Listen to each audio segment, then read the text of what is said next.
Hey, Conor, when you're ready to come back, whenever you are ready, whenever the leg is 100% healed, because the sport of mixed martial arts, the UFC as a promotion is better with Conor McGregor in it, but we need to see a healthy Conor McGregor inside the octagon. So he doesn't need to rush back. We'll see when he comes back. So I'm not waiting. I think you're going to hear some fight news coming pretty soon, and it could be me and Dustin Poirier. We'll see.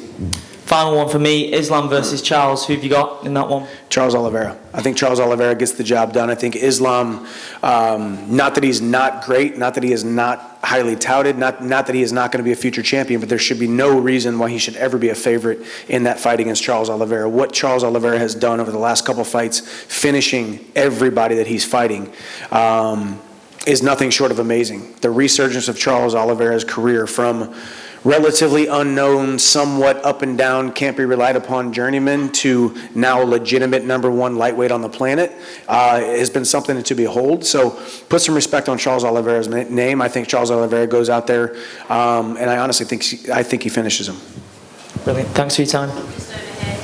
You mentioned obviously about Dustin Poirier. There was a little run-in with him, with you was at there? UFC. Was there? 276, some kind of, can you elaborate on what happened there? I can, yeah. I mean, I walked down there with my beautiful wife who's here with me in London. We had our seats and we were walking over there, and the security guards came over there and basically, said something to the effect of, hey, he's not going to sit over there.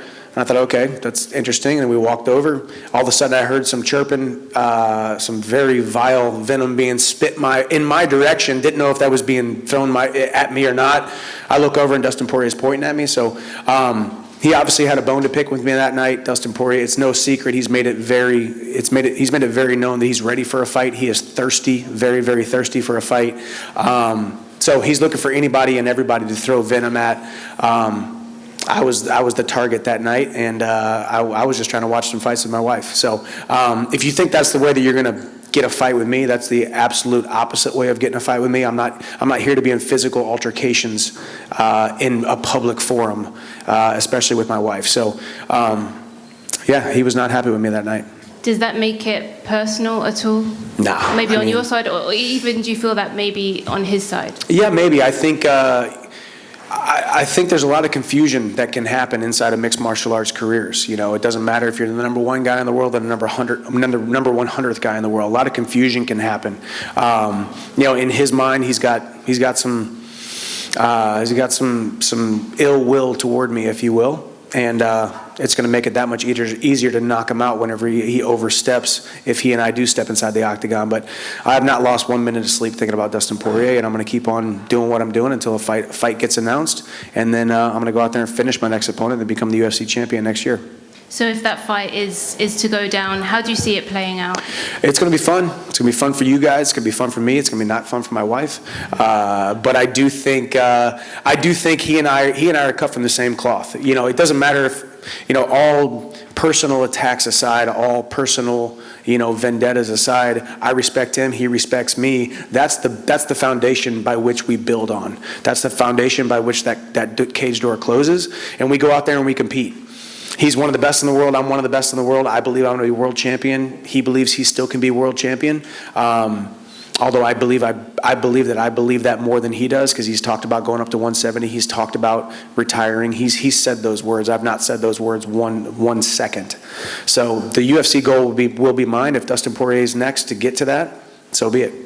And with that in mind, Volkanovski has expressed an interest in wanting to challenge for the lightweight title. How do you feel when someone from another division, a champion from another division, wants to come and claim the title that you're after? Yeah, I mean, a lot of times it's different than if a guy like Volkanovski comes in. Volkanovski has legitimately cleared out the division. I do believe that. Do I think he could come up and not have to fight a Yair Rodriguez or a healthy Brian Ortega? That was an extremely close bout a couple months ago. Switching of weight classes is tough, especially when you're the champion. But all I can do is put one foot in front of the other, say yes whenever I'm offered a bout, put my name in ink on paper, and do my job. I did see him after last fight, and jokingly, tongue in cheek, told him, "Hey, stay down at 145. All right, 155 is stacked enough. All right, it's the most stacked division on the planet. We don't need any more killers coming up and adding to it." But I respect him as a champion. I respect him as a fighter. And, if I end up sharing the octagon with him, it'll be a pleasure. And last one from me, Nate Diaz and Khamzat Chimaev. What do you think about that fight? And how do you see that playing out? It's a tough fight. Khamzat, obviously, still undefeated. He beat my friend Gilbert.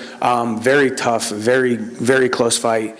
I think Gilbert put on much more of a performance than I think Nate Diaz is going to be able to withstand when you talk about a guy like Khamzat. Khamzat is a big human being at the 170, 185 division.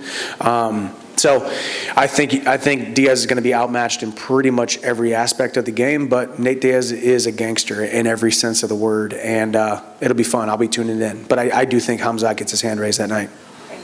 Thank you.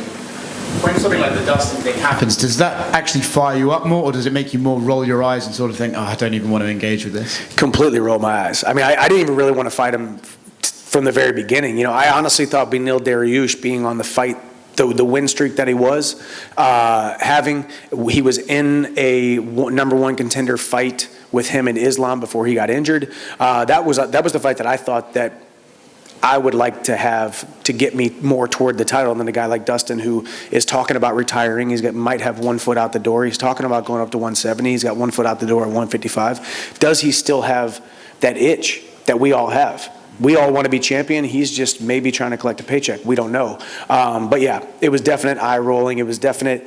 And just, number one, be a professional. Be a professional. We fight in a cage for money. You don't need to get into a verbal altercation in front of my wife and in front of the fans there at T-Mobile Arena to prove that you're a tough guy. But maybe he drank a little bit more hot sauce that night than he should have. But here we are. Either way, eyes rolled. Didn't want to fight him. If I have to fight him, if I end up fighting him, he's going to get knocked out. Say that fight gets booked and you guys to do the press conferences and all that. Are you expecting the same sort of energy from him in that, or do you think that was just a one-off and he was kind of a bit fired up? What do you think? I think it was he fired up? I don't know. I think he was, I think he was fired up. So we'll leave it at that. I don't think you get that Dustin Poirier. I'm not talking about keeping the same energy and all that kind of stuff, because we get caught up in the show, and we get caught up in the talk, and we get caught up in the fights, and we get caught up in everything. For me, I know who Dustin Poirier is, and I respect Dustin Poirier. I respect how he handles himself as a professional most of the time, 99.7% of the time. We caught him on a bad night, and I was the brunt of it in front of the 20,000 people there at T-Mobile Arena in front of my wife. I didn't enjoy it, and I was actually, I guess, taken back by it, but who cares, man? We're in the sport of mixed martial arts. We just keep on rolling. Thank you. Mike, we're entering the second half of 2022. The knockout of Tony is the front runner for knockout of the year. Knowing that, do you ever sometimes think like, not that I don't wish people to do their best, but I kind of hope that I stay at the top? Absolutely. I mean, absolutely. I just, when I sat in that room with Hunter Campbell from the very beginning, and I had the call with Dana White, I said, I want to be a good thing for your organization. I don't know if that's good thing as a whole from a holistic standpoint, or a good thing inside of the octagon. I know when that cage door closes, I'm going to go out there and put on my best performance I possibly can. But if you would have said, here we are 18 months later, and I'm the front runner for knockout of the year in 2022. I had the fight of the year in 2020. The front runner of 2023 for the knockout. I was the fight of the year in 2022 and the debut of the year in 2022, or whatever year we're in. I don't really know if that's even right, but you get what I'm saying. And I would have thought that it was kind of crazy, to make that statement. So I'm enjoying it, man. I love being a fighter in the UFC. I love all y'all's attention here and being all the way across the pond and seeing all the fans here. This is a dream come true for me, and I'm fighting on borrowed time, and I'm going to keep on doing it. And don't be surprised if my next fight I end up surpassing my last knockout. Well, I'm just going to keep you here for a short interview, not a long interview. Thank you. My final question on that, apologize if you already answered it. What are your thoughts on Beneil versus Gamrot? Obviously, Mateusz is new to fighting the higher-ranked guys. How do you think he does against a vet like Beneil? Yeah, Gamrot has shown time and time again that he is a force to be reckoned with in the lightweight division. I actually was an analyst on his card about a year ago, and I forget who he fought, but he went out there. Or he actually was Jeremy Stevens. He finished Jeremy Stevens in the first round. So he's been good. We've all seen him. We all see those guys surging who are right outside the top 5, and they will eventually get that opportunity to fight a top 5, top 7 guy. And Beneil's the guy that got his name called. And Beneil, being the gamer that he is, said yes. It's a tough fight for both guys. Gamrot is surging, but Beneil Dariush has veteranship. Beneil Dariush is a skilled fighter. In my opinion, Beneil Dariush is the #1 contender still, and that's where I've kind of staking my flag, if you will. So it'll be a fun fight, and we get to see it October 22nd. Michael, firstly, congratulations to you and your wife. I think adopting children is one of the greatest things a human being can do, so well done to both of you for that. Thank you. Wanted to ask you, does having kids give you any extra drive to achieve your goals? And also, how do you balance the kind of the time it takes to be an elite level athlete and being the best dad that you want to be? Is that a difficult thing to do, and the sacrifices that you have to make, or does it come easy to you? Thank you.